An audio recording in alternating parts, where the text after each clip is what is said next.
शहराच्या झगमगाटात आपल्या लग्नाच्या आयुष्यात आलेल्या कंटाळ्यापासून थोडं दूर समीक्षा विराजसोबत बसून नवे स्वप्न रंगवत होती.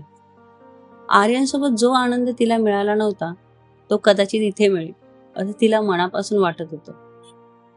कॅफेच्या त्या संध्याकाळी विराजने तिच्याकडे पाहून विचारलं, काय झालं समीक्षा?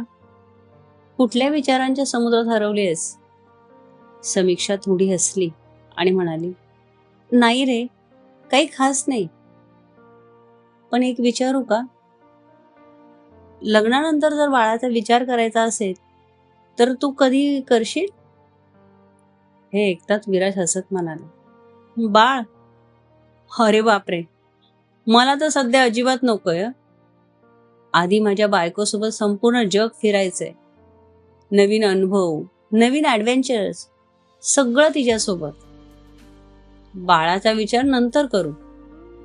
विराजच्या या बोलण्याने समीक्षा भारावून गेली. तिला वाटू लागलं की आर्यन आणि विराजमध्ये जमीन आसमानचा फरक आहे.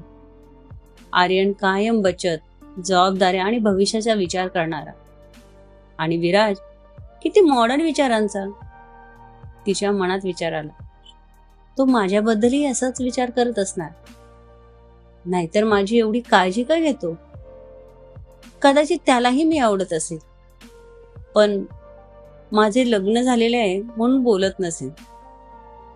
त्या दिवसापासून समीक्षा विराजला जास्तच महत्व देऊ लागली, आणि जो आर्यन तिच्या प्रत्येक छोट्या मोठ्या गोष्टींची काळजी घेत होता तो तिला हळूहळू ओझं वाटू लागला. आर्यन मात्र मनातल्या मनात तुटत होता. कंपनी बदलल्यापासून समीक्षा पूर्ण बदलली होती. त्यांच्यातील अंतर वाढलं होतं. सतत फोनवर कोणाशी तरी बोलणं, उशिरा घरी येणं आणि घरी आल्यावरही मोबाईलमध्येच गुंतून राहणं, हे सगळं त्याला अस्वस्थ करत होतं. एका शनिवारी आर्यन तिला म्हणाला, समीक्षा, आज शनिवार आहे, आजही ऑफिस? ती थंडपणे म्हणाली, हो, काम आहे. आर्यन थोडा थांबला आणि मग म्हणाला, कधीतरी घरी राहा, माझ्यासोबत थोडा वेळ घालव. असं वाटतं हे घर नाही, हॉस्टेल आहे. आपण जणू रूममेट्स आहोत. हे ऐकताच समीक्षा चिडली आणि म्हणाली, ठीक आहे, मग आजपासून रूमच बदलूया, मग रूममेट्सही वाटणार नाही.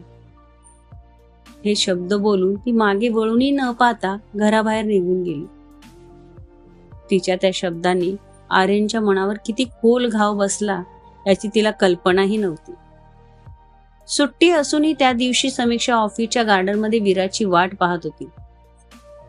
आज तो नक्की काहीतरी बोलेल, आज तो तिला प्रपोज करेल अशी तिला पक्की खात्री होती. पण विराज आला नाही. शेवटी तिने त्याला फोन केला. दुसरीकडे विराज आपल्या जुन्या मैत्रिणी रियासोबत बसलेला होता. रिया म्हणाली, तुझा फोन खूप वेळ वाजतोय, कोण आहे? विराज निष्काळजीपणे म्हणाला, अगं ती समीक्षा, ऑफिस मधली, उगाच मागे लागलेली असते. सोड, तू सांग, तुझा निर्णय काय? रिया थोड्या थंडपणे म्हणाली, मला तू आवडतोस, पण लग्न, तुझी सॅलरी अजून कमी आहे, मला रिस्क घ्यायची नाही. विराज तिला समजावत म्हणाला, तूही तर जॉब करतेस, शिवाय यावर्षी माझं प्रमोशन आहे. पण रिया ठाम होती, प्रमोशन होईपर्यंत लग्नाचा विषय काढू नकोस, आधी यशस्वी हो. थोड्या वेळाने विराजने समीक्षाचा फोन उचलला, पण यावेळी त्याच्या आवाजात कोणतीही आपुलकी नव्हती. तो म्हणाला, समीक्षा, तू तिथे काय करतेस? आज सुट्टी आहे. मी काय येईन? घरातून निघताना मला विचारायला हवं होतंस. तुझं लग्न झालेलं आहे, आर्यन एकटा असेल, त्याला वेळ दे. उगाच ऑफिसच्या गार्डनमध्ये वेळ वाया घालू नकोस. त्या एका क्षणात समीक्षाचं सगळं स्वप्न तुटलं. तिच्या डोळ्यासमोरचे चित्र बदलून गेलं.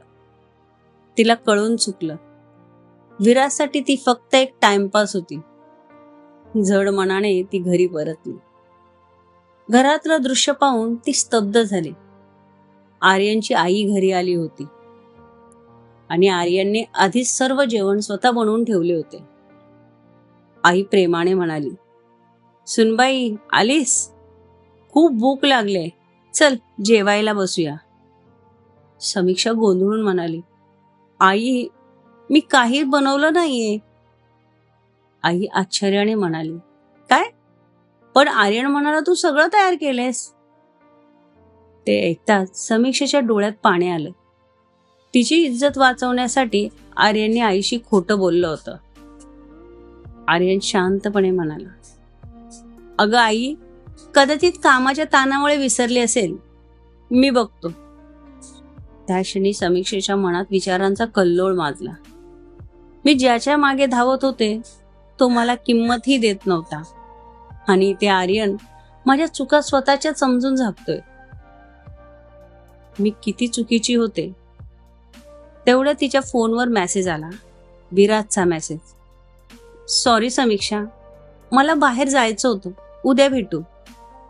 आर्यनची नजर त्या स्क्रीनवर पडली. तो तिच्या डोळ्यात डोळे घालून शांतपणे विचारतो, समीक्षा, आपल्या नात्यात अजून काही सत्य उरले का, की हे घर खरंच हॉस्टेल बनले? आता प्रश्न उरतो तो एकच, समीक्षा आपली चूक सुधारेल का? आर्यन तिला दुसरी संधी देईल का? की विराचं छोटंसं खोटं या घराचा पाया कायमचा हादरवून टाकेल?